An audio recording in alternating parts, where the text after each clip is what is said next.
इस माह में दादा आ गए नूरी बरसात के लिए, जीवों के पार उतारे के लिए, आवागमन से मोक्ष मुक्ति के लिए एक युक्ति लेके आए, एक तरीका बताने आए।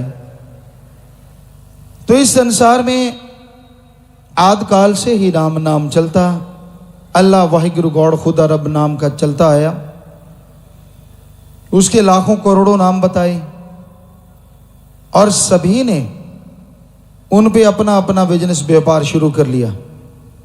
कोई अल्लाह के नाम पे, कोई राम के नाम पे, परमात्मा गॉड खुदा रब के नाम पे।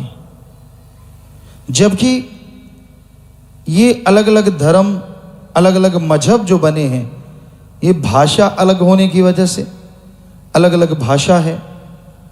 संतों का लिखने का अंदाज अलग अलग होता है उस वजह से। लेकिन कहीं भी धर्मों में कोई द्वैत द्वेष नहीं है। किसी भी धर्म को ले लीजिए, सभी धर्मों में सबके लिए दरवाजे खुले हैं। कोई पाखंड करे, कोई ढोंग करे तो बात अलग है। तो हर धर्म, हर मजहब में एक ही संदेश है, ईश्वर को पाना है और उसकी औलाद से निस्वार्थ भावना से प्यार कमाना है। निस्वार्थ, बेगर्ज सबसे प्यार रखो। अपने अंदर कभी नफरत ना आने दो। ईर्ष्या, नफरत इंसान को बर्बाद कर देती है।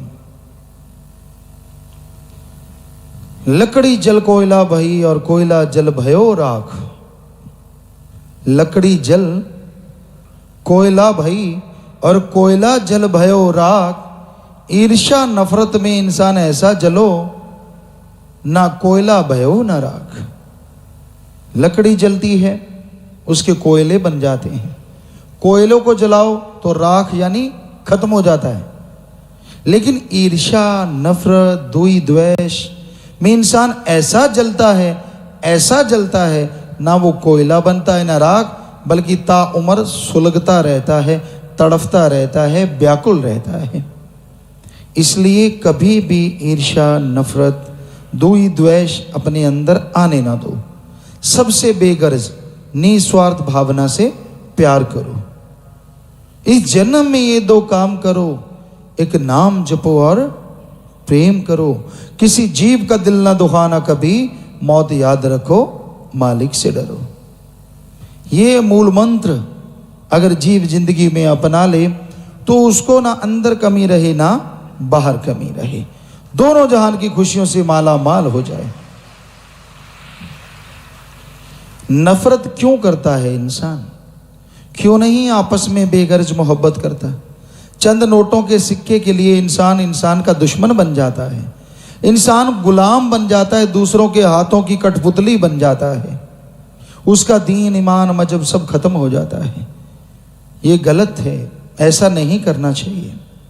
अरे ये नोटों के सिक्के, ये माया जिस तरह से वृक्ष की छाया है, बादलों की छाया है, उस तरह है, हमेशा एक जगह नहीं रहती।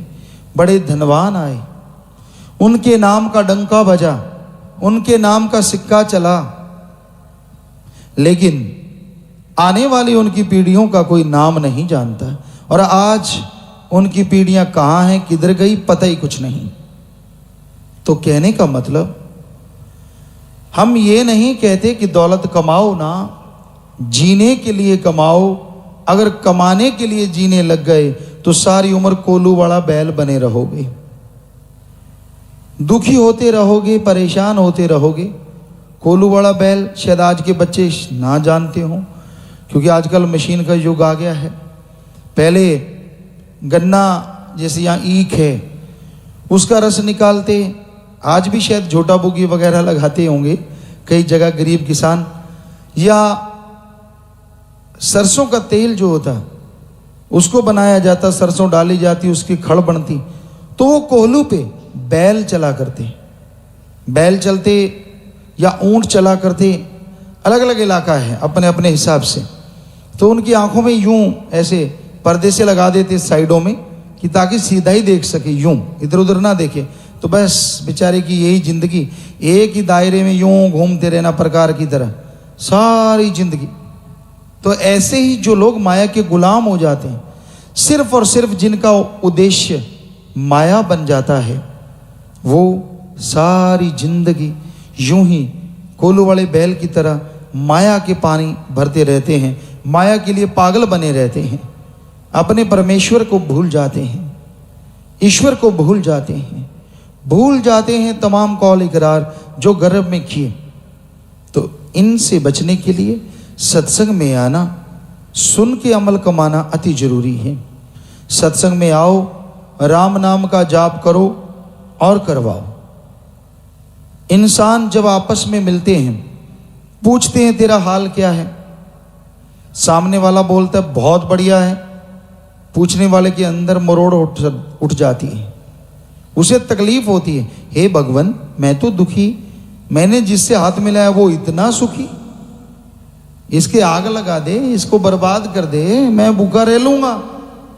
और सामने वाला कह दे यार बड़ा दुखी हूं, बड़ा परेशान हूं, तो मुंह तो वैसा करेगा उसके साथ, अच्छा यार कोई मालिक से करे दुआ, मेहनत करना, अंदर लड्डू फूटते, मजा आ गया, अच्छा ये दुखी है, यही चाहिए था, बहुत गर्दन ऊंची कर कर चलता था। तो ऐसा कलयुग है, लोग किसी को सुखी देख के खुश नहीं होते, चाहे आप मानो चाहे ना मानो। आज ज्यादातर दुख का कारण ये है, फला आदमी सुखी क्यों है, खुद को जो मिलता है उसको भूल जाता है, पर पड़ोसी के चवारा क्यों बन गया।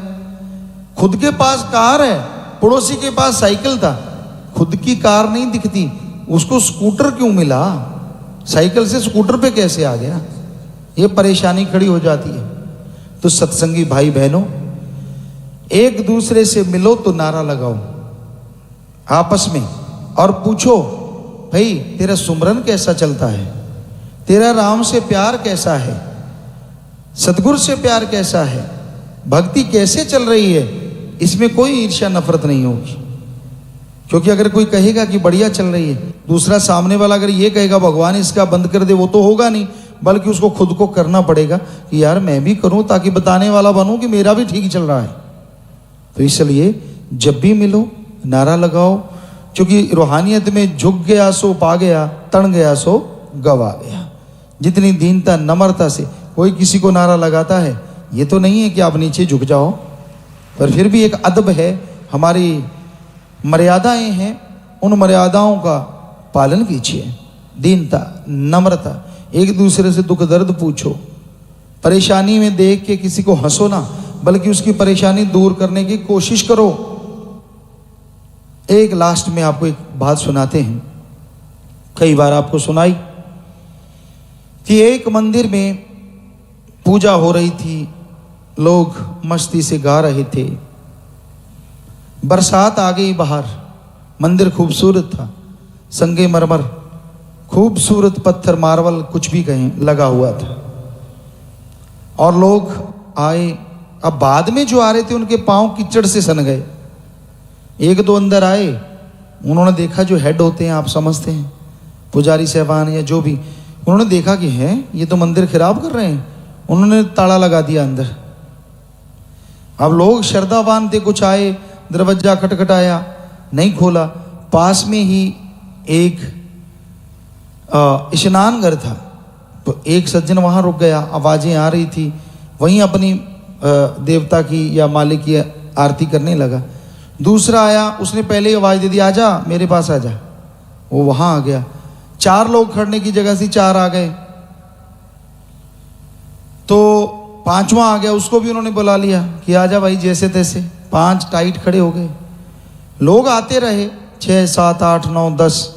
उन्होंने क्या किया पांचों ने कि यार इनको भी खड़े करना, बरसात मूसलाधार है, सर्दी का मौसम, तो उन्होंने एक दूसरे का हाथ पकड़ा और अपने हाथों पे बिठा लिया, और पांचों को बड़ा ही टाइट जगह पर वो मस्ती में लगे रहे। कहते हैं उस मंदिर से वो मूर्ति चल पड़ी, उनके देखते ही देखते गायब हो गई और स्नान घर में आके प्रकट हो गई। वो दर्शन करने लगे, मालो माल खुशियों से लबरेज हो गए कि असल में नूरी नजर आ रहा है नजारा। और जो अंदर वाले थे उनके दिए से बुझ गए। ये क्या हो गया भाई? बाहर दौड़े, मूर्ति भाग इधर गई। दरवाजे खोले, देखा रोशनी ही रोशनी स्नान घर में, वहाँ तो बड़ी रोशनी हो रही है। देखा तो वहाँ नज़ारे लूट रहे हैं लोग। तो आवाज़ आई कि आप अंदर ही रहो, पत्थरों से मत्था मारते रहो, जिसको भावना है भगवान उसी को दर्शन दिया करते हैं। सो सेल्फिश नहीं बनना चाहिए, खुद गर्ज नहीं। आदमी रूहानियत में माला माल हो जाता है अगर उसके अंदर दूसरों के दुख दर्द की भी भावना हो। यार ये दुखी है, ये परेशान है, इसको बताऊं कि राम का नाम जप, इसको बताऊं कि सत्संग में आ, अरे नाम ले ले, ताकि उसके अंदर की तमाम परेशानियां दूर हो जाएं और उसकी दूर होंगी। आपके अंत्यकरण में मालिक का नूरी स्वरूप हो सकता है, पता नहीं कब प्रकट हो जाए और खुशियों से आप माला माल हो जाएं। इसलिए एक दूसरे की मदद करना चाहिए, एक दूसरे के लिए दीनता, नम्रता, प्यार मोहब्बत की भावना रखना चाहिए। ईर्ष्या, नफरत, दुई, द्वेष को जड़ से मिटा डालो सुमरन के द्वारा, सेवा के द्वारा। ये बुरी बला है, मैं बुरी बला है, सको तो निकसो भाग, कहे कबीर कब लगी रहे रुई लपेटी आग। कि रुई में आग लपेट के हाथ में बंद कर लो मुट्ठी में, कि मेरी मुट्ठी को कुछ नहीं होगा। कितनी की देर वो अंगार को रोकेगी रुई? आखिर रुई ने जल जाना है और हाथ ने खत्म हो जाना है, जल जाना है। उसी तरह आपके अंदर अहंकार, खुदी, नफरत है, उसको निकाल डालो, वरना ये आपको बर्बाद कर देगी, आप बर्बाद हो जाएंगे। इसलिए किसी के प्रति रखनी है भावना तो निस्वार्थ भावना का प्यार रखो, मोहब्बत रखो, सबका भला मांगो, सबका भला करो, भगवान जी आपका भला जरूर करेंगे।